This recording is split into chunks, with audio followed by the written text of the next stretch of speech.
What's up, Coachable family? Welcome back to the Coachable podcast. I'm your host, Tori Gordon, and today I am dolo in the studio. No one's here. It's just me and you.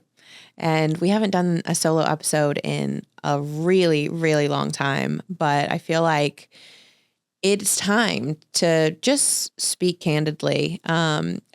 I enjoy having guests in the studio, and I love being able to have powerful conversations with experts in all different types of fields. But it's become a rarity that you guys just hear from me and hear from my heart. And that's kind of what I want to share today. I want to talk about a topic that I get asked about a lot, or I actually get feedback on a lot, as people in my life reflect this one specific thing to me often when they tell me how they experience me in the world, which is that when I have an idea or when I feel drawn to do something, I take action immediately. I am not someone who overthinks. I tend to take a lot of messy action. And so for this conversation, I really want to talk to you guys about how you can get out of your own way and stop waiting to be ready and start taking action right now. Because you're listening to this show because you want to grow. And you know on some level that you can't change your life or change your circumstances unless you change, right? So there's already an awareness that you're not just going to get what you want on accident. You're not going to just wake up one day and have the dream business or the dream relationship or the dream body. It takes consistent, diligent, intentional effort. And what I see so often in my clients and people that come to work with me and just people in general is this pattern of starting something, but rarely ever finishing it. And one of the greatest compliments I tend to get is that I am an action taker. And I've sort of always been that way. But what I'll say is it doesn't come without fear. I am just like anybody else. I experience the fear of not being good enough, of questioning myself, of am I capable of this? Recently, I had a day where I just was full of self-doubt. And I was like, have I bitten off more than I can chew? Am I really do I really think that I can achieve what I'm trying to achieve?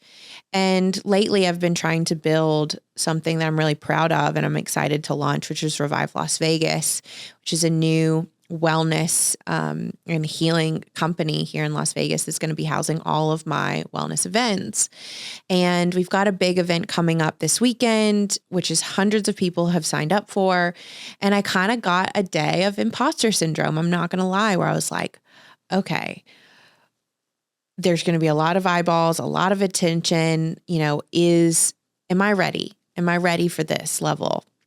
And every time I'm stepping into something new, every time I'm feeling life ask me to expand and to grow and to step on a new stage, that expansion always comes with a contraction.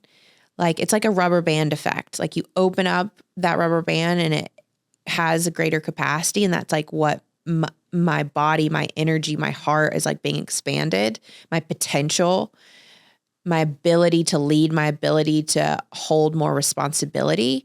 And then there's a natural contraction that rubber band comes back to.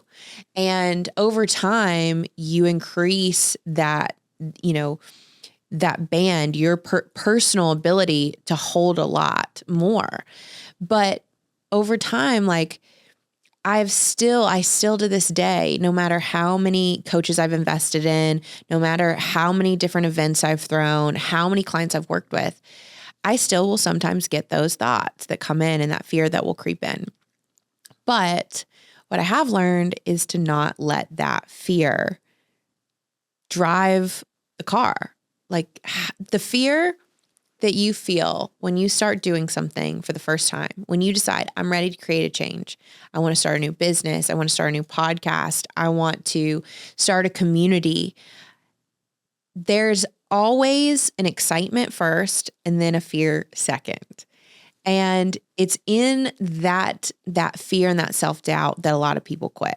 So today I want to take you through something called the emotional cycle of change. There's 5 different levels to this emotional cycle of change. And if you are in a place where you're like, okay, I want to do something and create something new, whether that's in your business, in your personal life, in your physical fitness, we all start somewhere. You don't wake up, like I said, and have 1 million followers overnight or have 1 million downloads. I've been building my business for 5 years and I've hit some amazing milestones, but it's been a compounded effort and effect that's happened over time. So I want you to first think about whatever it is that you're trying to create, whatever you're trying to change. A friend of mine recently had, she's let her house kind of get unorganized. Really, she moved into this place and she kind of let things go, and things have piled up. And over time, she's just overwhelmed and suffocated by it. And she knows, I've got to make a change. I have to clean this house. I have to purge. I have to get rid of a lot of stuff before I can start to decorate and organize and actually make it into the space I want to be. So for her, the change she wanted to create was one in her environment, which is so essential. But I'm going to take you through the emotional cycles of change, and whatever change you're trying to create, I want you to think about these 5 levels and basically how you can stop this start-stop pattern in your life. Are you a person that starts a lot of things, but rarely sticks to them? Are you somebody that gets so excited and enthusiastic at the beginning, but as soon as it takes effort and hard work, you're out? If so, you want to keep listening. So the first thing I want you to think about before I get into the 5 cycles of emotional change is how to overcome fear. Okay. It's very simple. You don't overcome fear. You don't overcome it. You learn how to work with it. Like I said, I still feel fear when I go to facilitate a class or speak in front of a large group. I'm going to be doing that this weekend, and I'm sure there will be some butterflies the moment I stand up in front of a crowd. But that fear is not in the driver's seat. The fear gets to come along with me for the ride, but I kind of buckle it up in the back seat like a little kid. And I'm like, okay, you're coming, but you're not driving. So fear is natural. It's something that we feel when we're expanding out of our comfort zones. It's the discomfort of the stretch, of the expansion that we're being asked to called into. So I know that it's just part of the process. Feeling that discomfort is an indicator that I'm growing. And if I'm not uncomfortable, then I'm probably staying pretty small and staying in my comfort zone. And when I do that, nothing changes.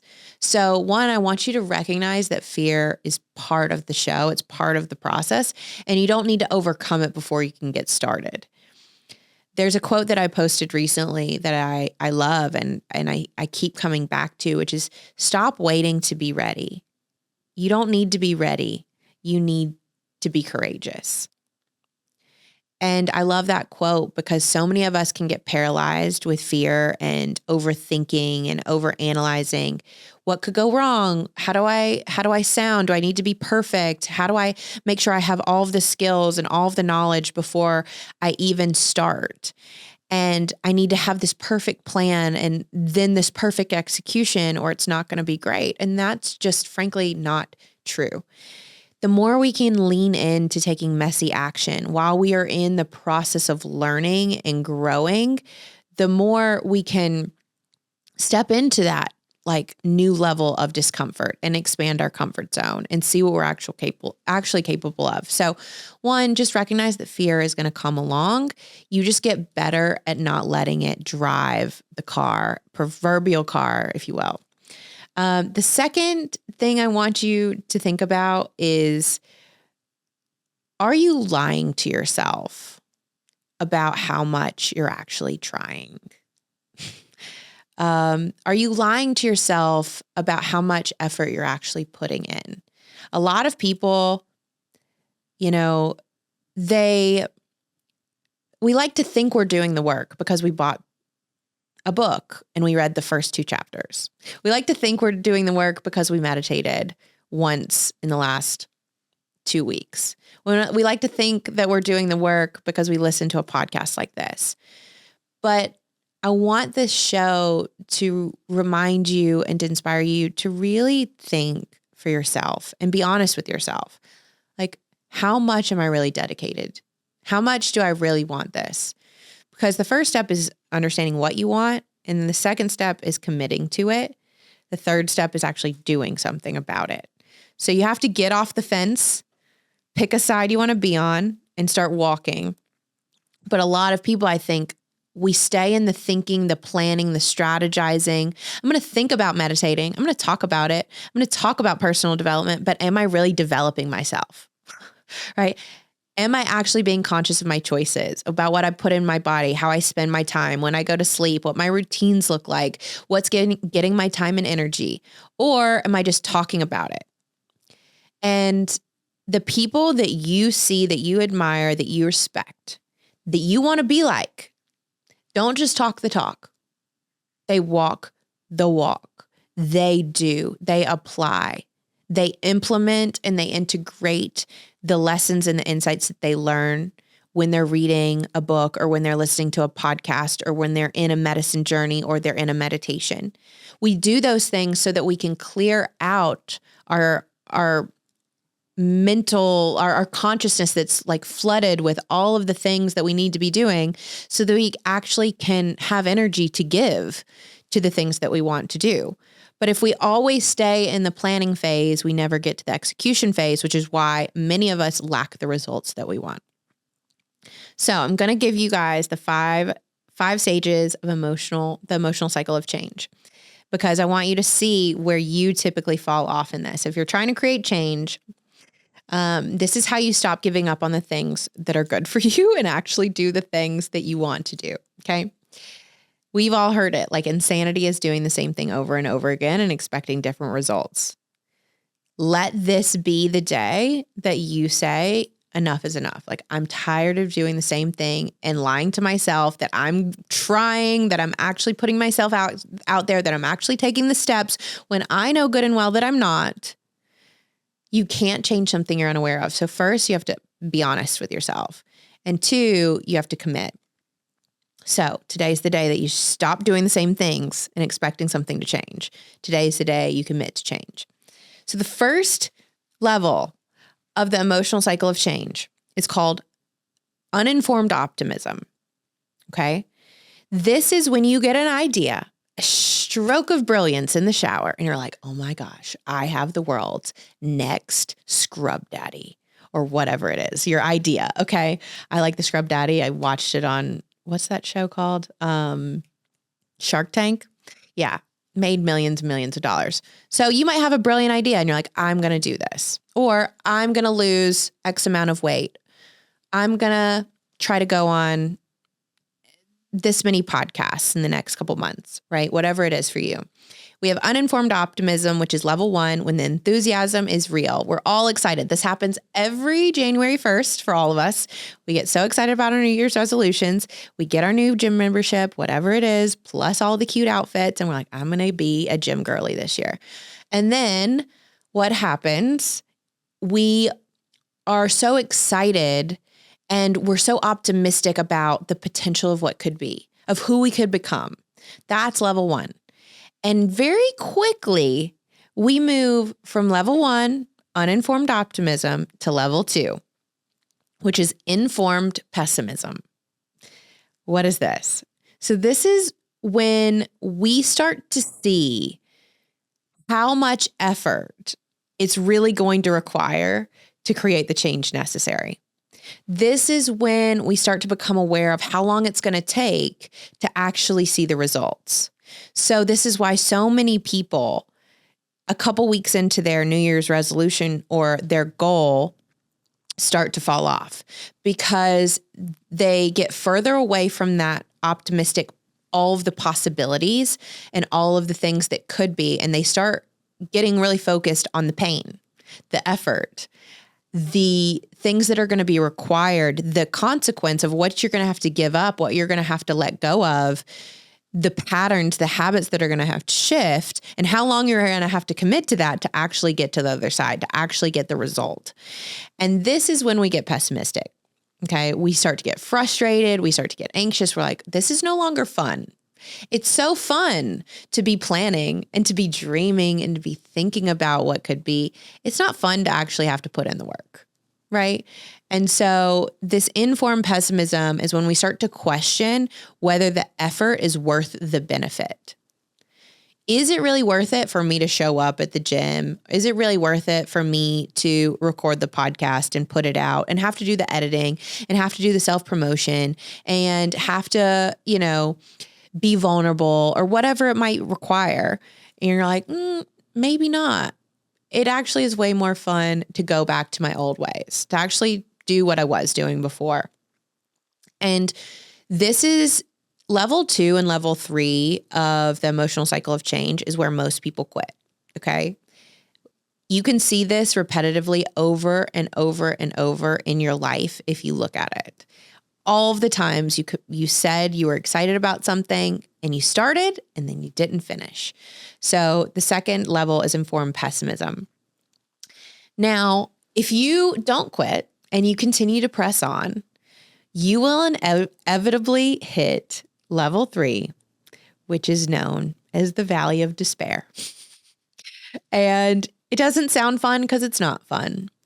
Because in the valley of despair, this is when you are really just putting in the reps, putting in the work, and it feels really challenging. This is when you're faced with the most adversity. This is when it's the most tempting to quit and go back to your old way of doing things. Okay, so if you think about doing a fast, a dry fast or a water fast, and you're like, okay, or a juice cleanse, for instance, you're like, okay, that sounds great. I want to cleanse my body. I'm going to get my digestive system back on track. I'm going to get some more energy. I'm going to be more clear-minded. Yes, I'm going to get this cute juice and it looks cute and I can post about it on social media. So excited. And then first day comes. By the end of the first day, you're like, that was kind of hard. You're in level 2, you're in informed pessimism. You're like, dang, I've got 2 more days to go of this 3-day juice cleanse or water fast or whatever it is. Well, by day 2, you're in the valley of despair. You're like, I don't want to do this anymore. The benefits don't seem to outweigh the cost, because there is a cost and a benefit to every decision you're ever making. Let's just be clear about that. And this is when most people are like, I just need a cheeseburger, or I just need to go through the Chick-fil-A drive-thru, whatever it is. So in the valley of despair, I think so much of your character is developed. So much of your grit and your resilience is developed because you push through and you decide that you are going to commit to the pain for a payoff. Lately, I've been talking about this concept of choosing your pain and accepting the pain. And what I mean by that is, like, pain is inevitable in life. It's hard to be broke, and it's hard to put in the work to build a business that is super financially successful. It's hard to be overweight and feel uncomfortable in your body and insecure and not confident. It's also hard and painful to put in the work and the time and the discipline necessary to train your body and to become a skilled fighter or just mentally and physically strong, right? So the choice is not, how can I get out of having pain? The choice is, what pain am I going to choose that's going to give me the best payoff? And that is developed in the valley of despair, when you're like, I'm choosing this pain for a reason. In the valley of despair, when you want to stop, when you want to quit. The other day when, I was really having a moment where I was just questioning myself and feeling overwhelmed. What did I do? I remembered my why. This is where you have to have a why that is really compelling, that tells you it's worth staying committed to. So when you want to quit, remember why you started. That's the whole concept, because you have gotten far enough away from that beginning, like, excitement where you were motivated to get started and to start doing something new. And that temptation to go back and to just give it all up is so real, because it's easy. That's the easy path. It's easier to not do the hard work of change. But you have to sacrifice what you want now in this moment, which is to be relieved of your quote unquote pain or stress or the pain of having to put in the work. And you have to sacrifice what you want in this moment for what you want for the long haul. Most people sacrifice what they want most for what they want now. And when you're in pain, you're like, I want to be free from this pain, so I'm just going to quit. I'm going to give up.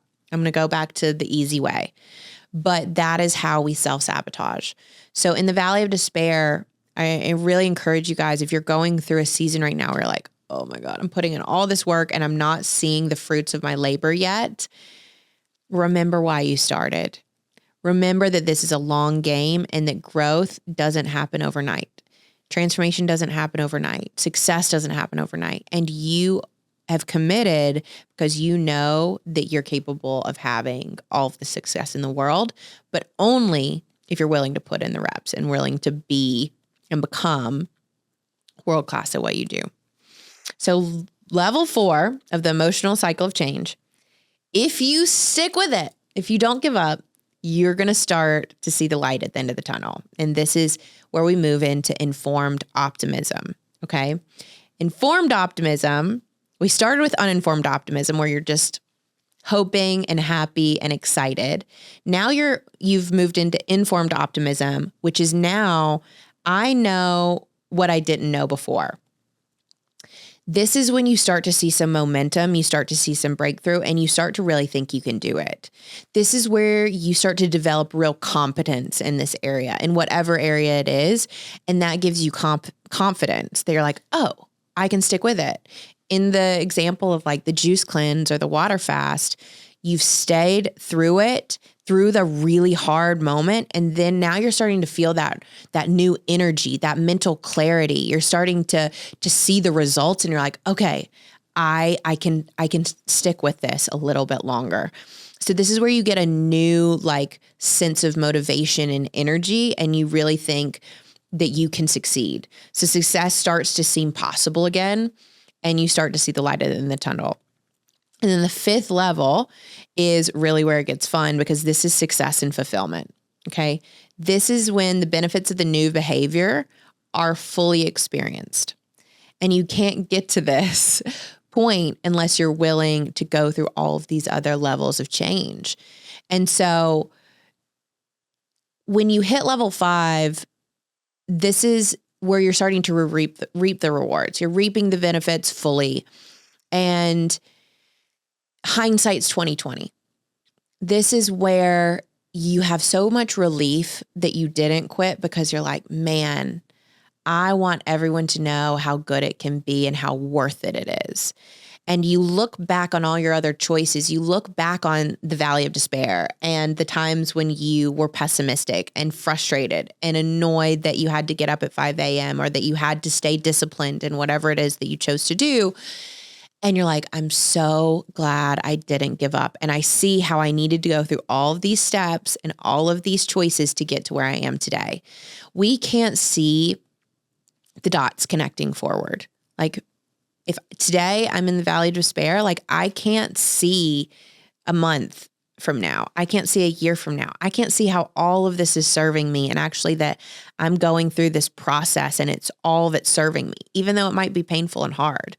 But when you get to this level and you have the breakthrough and you're starting to actually reap the rewards, you're like, man, I can see how all of these other steps served me in my process and how they were absolutely necessary for me to become this version of myself.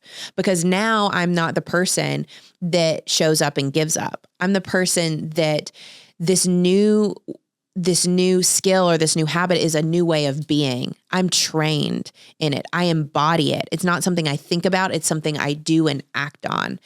And so my encouragement for you guys is like, as you're trying to create whatever change it is in your life, understand that you're going to go through these cycles and these phases of change. It is 100% guaranteed. You can look back on any project, any dream, any goal you've had and see the times where you were excited, the times when that excitement quickly fell off and you turned into, not wanting to do it, not wanting to stay committed, not wanting to stay disciplined. But if you did, and then you reach the other side, you understand how worth it is. And a story that I have been reminded of recently that I think is important to share here is the story of the Chinese bamboo. I've never talked about it on this show before, but I heard Rob Dial talked about this before, and he was on the show recently. And basically, when you plant Chinese bamboo, you water it for years and years and years. Year 1, you water that Chinese bamboo and nothing happens. Year 2, you continue to take care of it. Nothing happens. Year 3, nothing happens. Year 4, nothing happens. Year 5, it sprouts out of the ground and it grows 80 feet in 10 weeks. This is so powerful because we live in a culture that wants everything right now. We want overnight success. We want overnight results. We expect everything to happen as soon as we put in our credit card number, it's going to arrive at our door. Well, I'm sorry. A fantastic relationship and $1 million business is not going to show up at your door tomorrow just because you put an order with the universe in today. It's going to require you to put in the watering, to nurture that seed, to take care of it, to create an environment for growth so that it can actually flourish. And it requires patience, dedication, and commitment to something bigger than you and bigger than your emotions in this moment. Because if your emotions and your feelings is what's dictating whether you are going to do something or not, you'll never do it. You'll never do it. And I think the reason that I get this reflection from people in my life that like I'm somebody that takes action is because I've learned pain is inevitable. It is part of the process. So I've gotten really good at accepting that I'm going to be uncomfortable. And I'm not going to let that win. I'm not going to let this discomfort be the reason I don't do something. It's actually going to be the thing that tells me I'm doing exactly what I'm meant to do. Because I'm uncomfortable, that's showing me I'm growing. Because I'm uncomfortable, it's showing me that I'm stretching. And as long as things are easy, I'm staying very small because I'm not challenging myself. And so whatever it is that you're really, trying to create in your life and change about your circumstance, I want you to stay committed to this process, recognizing your emotions are going to go up and down. They are energy in motion. They don't have to dictate your choices. And accept that the pain that you're going through, the hardship, the challenge has a payoff. That's why we do it. Not just to say that we did, but because it sounds good. It's because there's a real payoff. And I'm living a life now that is filled with challenge, but it's also filled with so many beautiful results and payoffs of all of the tiny little micro choices I've made before today. And this podcast is just one little tiny example of that. And so think about this as you go into your week, as you go into the rest of, this day, and remind yourself, like, good things take time. It's okay. If you're not an overnight success, it doesn't mean you're not doing it right.